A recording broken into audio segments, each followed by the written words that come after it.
টাকা সম্পূর্ণ পান নাই? না টাকা তোমার পাইছি আমি এখন কি করবো, কোনো উপায় নেই। এই জায়গাটা কার? জায়গা লোকের জায়গা ভাড়া দিতে পারবো না। পুরুলিয়া পৌর এলাকায় কয়েক শত পরিবার বর্তমানে চরম দুরাবস্থার মধ্যে দিন কাটাচ্ছে। কেন্দ্র ও রাজ্যের টানাপোড়েনের শিকার এই নিরীহ পরিবারগুলি। আবাস যোজনার আওতায় নতুন বাড়ির আশায় তারা তাদের পুরনো বাড়ি ভেঙে ফেললেও সম্পূর্ণ অর্থ এখনো পাননি।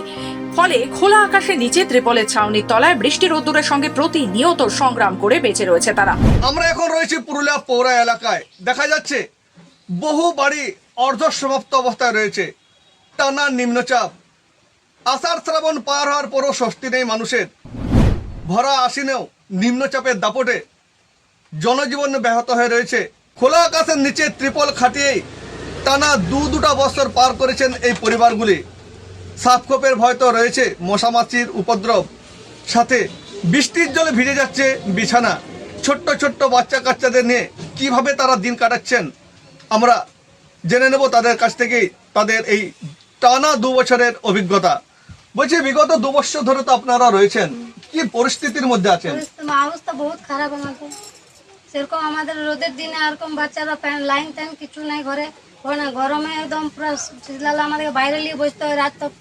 আর বর্ষাকালে আমাদের ঘরে জমিন একদম ভিজানো, সারাদিন আমাদেরকে মানে ভিজাতে সারাদিন আমাদের খাওয়া দাওয়া সব শোয়া করতে হয়। কাঁথা ভিজে সবাই ভিজে গেছে। সাপখোপের উপদ্রব, সাপও বেড়াই। 3 দিন আগে একটা বড় সাপ বেড়াইছিল, লোক ডেকে বের করা হয়েছে। তো ঘর তৈরি করতে পারছো না কেন? না পাচ্ছি না, সম্পূর্ণ টাকাই পাচ্ছি না, তো কি বের করবো ঘর? এটা কার জায়গা? এটা পরের জায়গা আমাদেরকে এরকম দিয়েছে, বলছে রইব আমাদের ভাড়া গণবা, সেরকম তো সেমন ক্ষমতা নাই। আর যেরকম আমাদের কতজন রয়েছেন পরিবারে? 10 জন এই অবস্থায় রয়েছেন। এই অবস্থায় রয়েছে। এই তোদের ছোট ছোট বাচ্চা নিয়ে এখানে আমরা আছি। এই পরিবারগুলোর অসহায় অবস্থার চিত্র ভয়াবহ। মাসের পর মাস কেটে যাচ্ছে, অথচ কেউই জানে না কবে আসবে বাকি টাকা। এর মধ্যে গ্রীষ্মের তীব্র দাবদাহ থেকে বর্ষার ভারী বৃষ্টির আঘাত, সবকিছুই তাদের সহ্য করতে হচ্ছে। সাপ, পোকামাকড়, মশার উপদ্রব তো আছেই। কয়েকটি পরিবার ডেঙ্গুর শিকারও হয়েছে। তবুও তারা আশায় রয়েছেন সরকারি সাহায্য পাওয়ার। এইবার দিনে চেষ্টা করলে আমি ঠাকুরকে ডাকছি, হে মা মানুষ রক্ষা করো। ধূপ জ্বাললে আমি কি করতে আছি এখন ঠাকুর জানছি।